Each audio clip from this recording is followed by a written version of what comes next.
Petar foi criado em 1958, por um decreto do governo do estado, e uma época onde nessa região as poucas atividades econômicas realmente assim marcantes que tinham era a mineração, né? Nós tínhamos aqui a mineração de chumbo, principalmente, um pouco de mineração de calcário, e antes, historicamente, a região teve a mineração de ouro. Foi isso que gerou aqui algumas dessas cidades, como é o caso de Iporanga e de Apiaí. E Petar tem parte do seu território em Iporanga e parte no município de Apiaí. E ele foi criado em 1958, mas ele ficou 25 anos abandonado. Na verdade, ele tinha um funcionário apenas lá no chamado Núcleo Caboclos, né, do Espírito Santo, que era do Instituto Geológico, mas ele infelizmente não foi feita a regularização fundiária, não tinha pessoal, não tinha nada feito. E começamos, e aí estou falando começamos, os espeleólogos basicamente, que desde a década de 60 começou um movimento de retomar os estudos nessa região das cavernas que haviam sido estudadas pelo Ricardo Crone. O Ricardo Crone foi um pesquisador, um naturalista alemão que morou em Iguape e que veio para cá no final do século XIX para estudar as cavernas aqui dessa região em busca de fósseis principalmente. Em 1970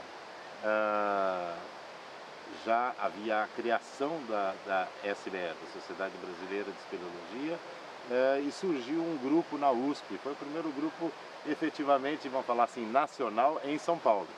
Esse que era o Centro Excursionista Universitário, né, o CEL. E trouxe aí também então dados novos, que era a parte toda ligada à universidade.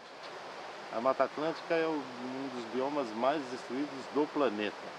Mas aqui nessa região do Vale do Ribeira, principalmente, São Paulo, Paraná, e mais a faixa aí da Serra do Mar, dá mais de 20% de tudo que restou de Mata Atlântica no Brasil. E aqui nós estamos no coração da Mata Atlântica, né? E esse coração da Mata Atlântica aqui, além da Mata Atlântica em si, da floresta, com a sua flora, com a sua fauna fantástica, aqui tem cavernas. São mais de 400 cavernas aqui nessa região, cavernas belíssimas, muito variadas em termos de formato, em termos de ornamentação, com uma fauna cavernícola também muito rica. Isso tudo está associado com paisagens muito bonitas, né? Nós temos cachoeiras, dezenas. Nós temos rios aí realmente muito bonitos, de águas muito limpas, no caso do Betari, do Iporanga e assim por diante. Do ponto de vista científico, inegável. Do ponto de vista da biodiversidade, nós estamos no meio de um dos grandes centros de biodiversidade do planeta Terra. Do ponto de vista dos atrativos que permitem também aventura, canyoning, espeleologia, rapel, descida de boia, ou seja, é um conjunto muito grande de atrativos e de possibilidades de uso com sabor de aventura e sempre com preocupação de conservação. O primeiro contato que eu tive com caverna, de começo eu fui, além de agricultor, na ocasião era caçador também no final de semana. Eu ia para as matas caçar, e aí numa caminhada dessa por dentro da mata, eu descobri a caverna, que na época era conhecido por toca, né? É justamente onde esconderijo de cateto, porco do mato, essas coisas. Mas não levava isso, quer dizer, não tinha importância. Depois é que comecei levar meus companheiros que se dedicaram, por exemplo, como Pierre Martins, o Gui Collet e Luiz Marinho, vários outros companheiros, se dedicaram à exploração de caverna na região. Então daí é que eu fui mostrando para eles aquilo que já tinha conhecido. Na área de emprego, por exemplo, depois que parei de trabalhar na roça, também trabalhei também em mineração, na qual eu fui pesquisador de minério de chumbo. a mineradora de Plumbo, de Furnas, umas mineradoras que tinha na região, então eu trabalhava para eles em pesquisa. Nessas pesquisas eu andava para dentro da mata e acabava descobrindo umas cavernas.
Ela começou com Peter Wimund, dinamarquês, que estudava as cavernas do Vale do Rio das Velhas em Minas Gerais.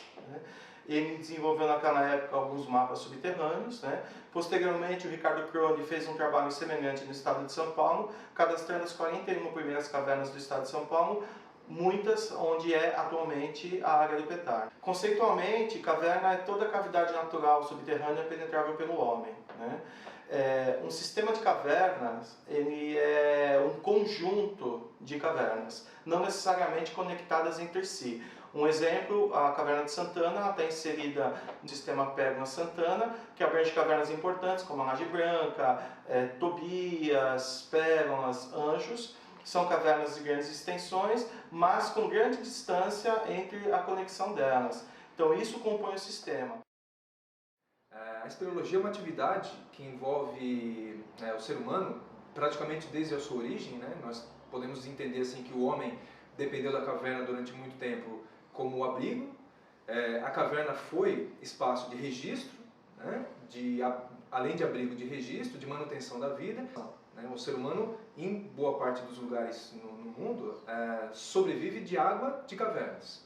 Então, praticamente, o que a gente pode dizer é que em toda a estrutura, em toda a sociedade, em toda a humanidade, a espeleologia está presente, do ponto de vista ou da dependência ou da atividade esportiva, da atividade científica, porque todos os registros científicos que decorrem da atividade espeleológica acabam alimentando boa parte do conhecimento da vida, da história e da geologia que a gente tem hoje.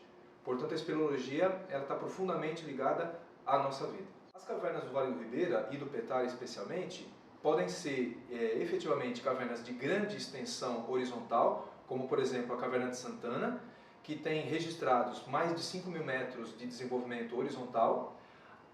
Podem haver cavernas com grande desenvolvimento vertical, como é o caso do Abismo Juvenal, com mais de 250 metros de desnível, ou podem ser cavernas com grande desenvolvimento de abertura, de entrada, como é o caso, por exemplo, da Casa de Pedra, com mais de 190 metros de altura. Uma das principais características do ambiente cavernícola, eu acho que é a mais marcante, é a baixa taxa de produtores na cadeia alimentar, já que nesse ambiente a gente não tem os vegetais, que é a base da cadeia alimentar no ambiente epígeo, fora da caverna, sendo que dentro da caverna a gente não tem luz, então não temos essa base da cadeia de produtores. É uma das principais características bem marcantes. Além dessas, temos outras também muito relevantes, como a falta de luz, uma alta taxa de umidade do ar. Então a grande maioria das cavernas apresenta a umidade relativa do ar em torno de 100%. Então são ambientes que a gente considera que ao longo de milhares de anos sofreram poucas alterações nessas características aí de temperatura, de luz, enfim. Então é um ambiente bem marcante. Isso possibilita a gente também diferenciar as zonas das cavernas e automaticamente os tipos de organismo que ali vivem. Quando a gente se refere à luz, a entrada de luz em uma caverna, a gente pode dividir ela em 3 zonas principais, que é a zona de entrada. Então é aquele princípio da caverna, o começo da caverna, onde ainda tem influência da luz exterior. Saindo da zona de entrada, a gente passa por uma zona chamada zona de penumbra, então que é a hora que está acabando essa influência da luz e a gente está começando a entrar para um ambiente totalmente escuro. E por fim, a gente tem a zona sem luz, ou afótica, né, como muitas pessoas gostam de chamar, que é a zona onde a gente não tem influência nenhuma da luz exterior. Isso também pode ajudar a gente na classificação dos bichos que vivem e que dependem do ambiente cavernícola. Hoje nós seguimos uma classificação que a gente chama de classificação ecológica evolutiva, proposta há muito tempo atrás e até hoje ainda seguimos esse mesmo sistema. Essa classificação ela divide os grupos de animais em 3 grupos principais, né, que são conhecidos como trogloxenos, trogófilos e troglóbios. A palavra ela já pode se referenciar mais ou menos a que grupo a gente está se referindo. Quando a gente fala, por exemplo, em trogloxeno, a palavra trogon é caverna, xeno é estrangeiro. Então são aqueles organismos que não têm uma relação tão íntima com a caverna, mas eles podem usar a caverna como um abrigo, eles podem utilizar a caverna para reproduzir, eles podem guardar uma comida na caverna, outros vêm, dormem, durante o dia saem. Então não é aquele ambiente que depende exclusivamente da caverna. Um outro grupo de animais, esse é um pouco mais complicado a gente conseguir fazer essa classificação. Então não é simples você chegar em um bicho e falar, esse é tal, esse é trogoxeno, esse é trogófilo. Esse segundo grupo é um pouco mais complicado, que são os troglófilos. Então são aqueles animais que podem viver tanto no ambiente cavernícola quanto fora. Eles podem completar seu ciclo de vida dentro ou fora. Isso é muito interessante porque possibilita uma troca de genes entre os animais de dentro e os de fora. Então são um grupo um pouco difícil da gente simplesmente, através de uma característica do organismo, você dizer se ele é um troglófilo ou não. E por último a gente tem os animais que são exclusivos de cavernas, que são os troglóbios.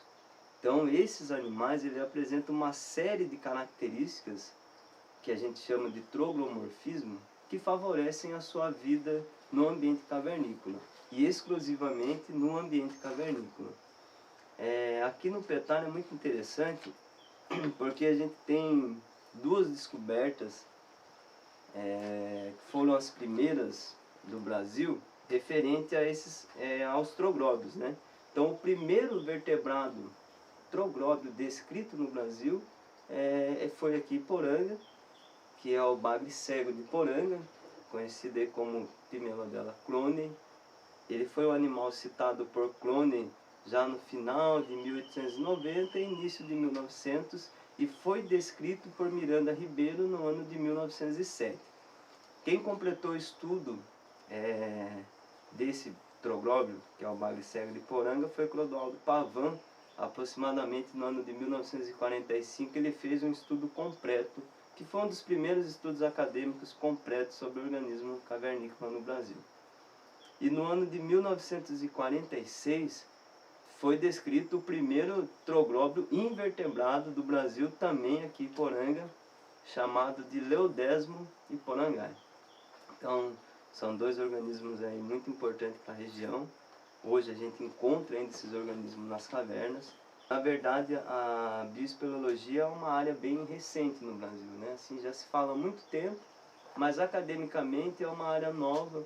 A gente tem os estudos mais significantes a partir da década de 80, e hoje ainda tem muitos pesquisadores que vêm até o Petar para estudar essa fauna que é pouco conhecida.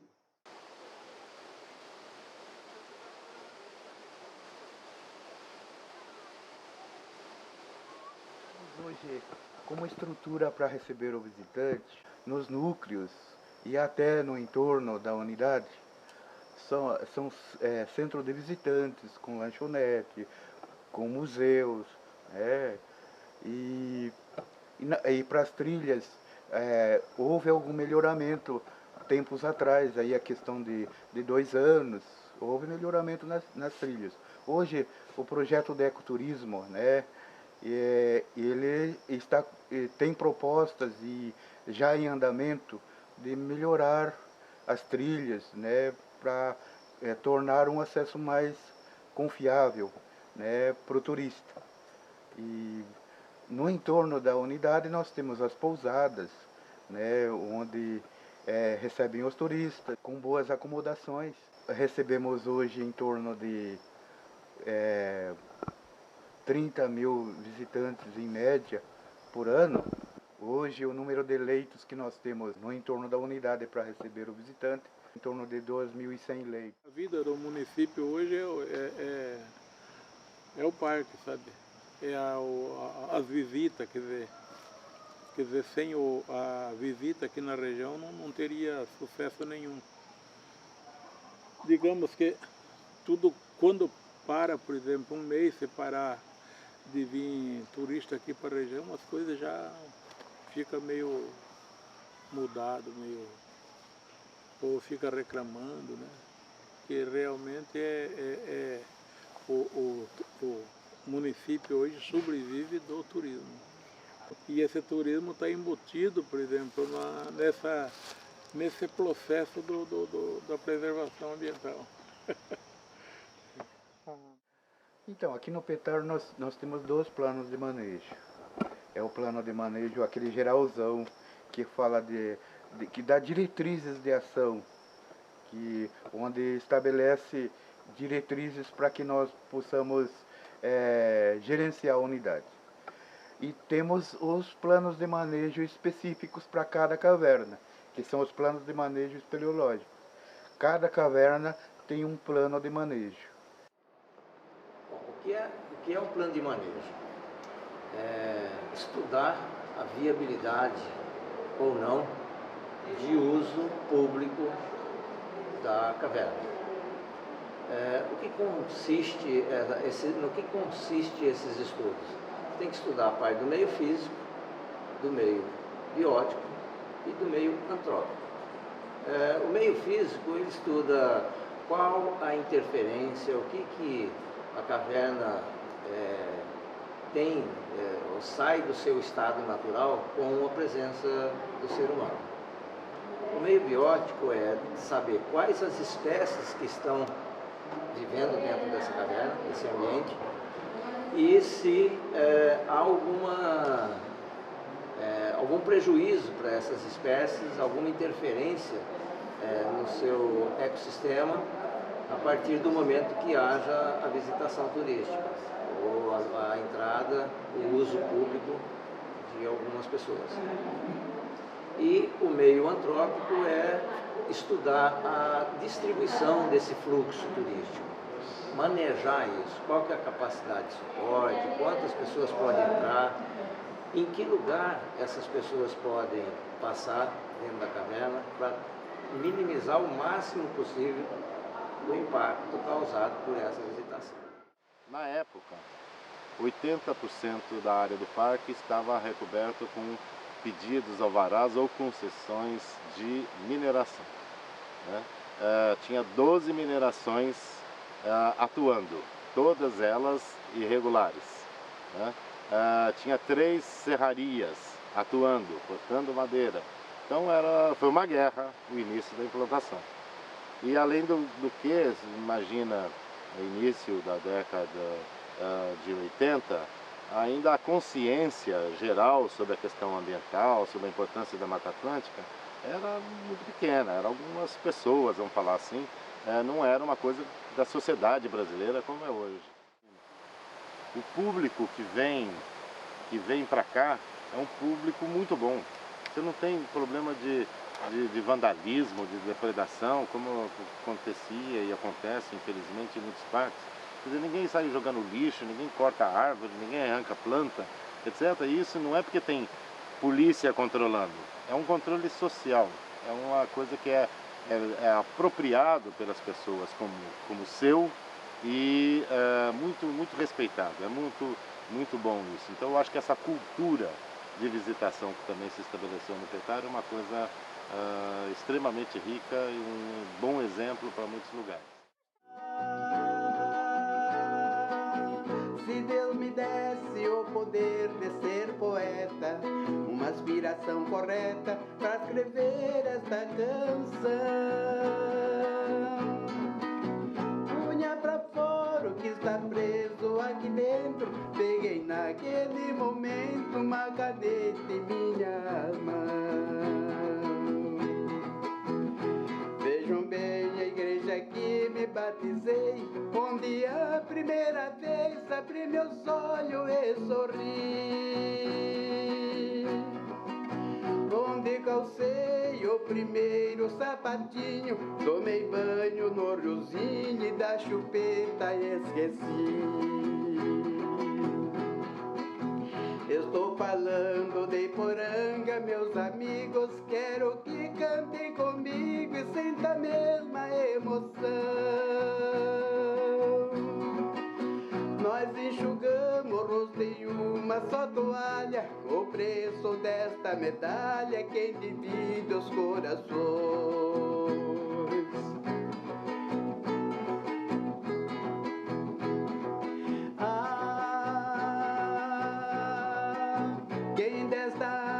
Tomarei, lavar as mãos, pisar na areia do chão, sentar no banco do jardim,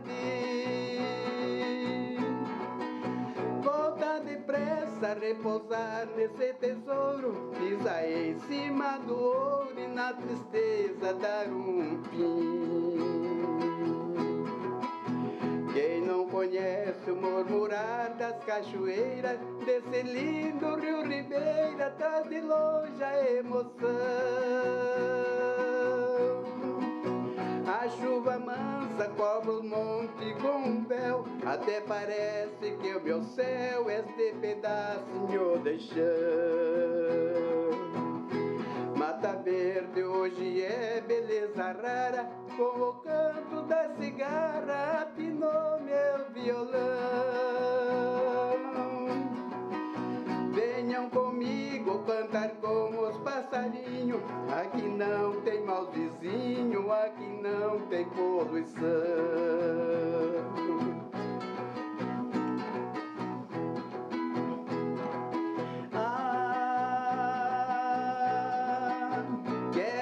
Volte brevemente os meus amigos, abraçar seus pais queridos e beijar as suas mãos. Venham rever a festa da padroeira, ver as morenas faceiras e a bandinha do leilão. Venham depressa, pois a nossa vida é curta, vamos passear nas grutas, a mais rica construção. Muito obrigado, Jesus, por este presente que fez a água corrente minar debaixo do chão. Não há dinheiro que me pague esta herança, tenho-a como lembrança, é preciso cultivar. Eu sou apenas um poceiro de Jesus, quando entregar minha cruz, fica outro meu lugar. Pensamento vai buscar inspiração, tema que me faz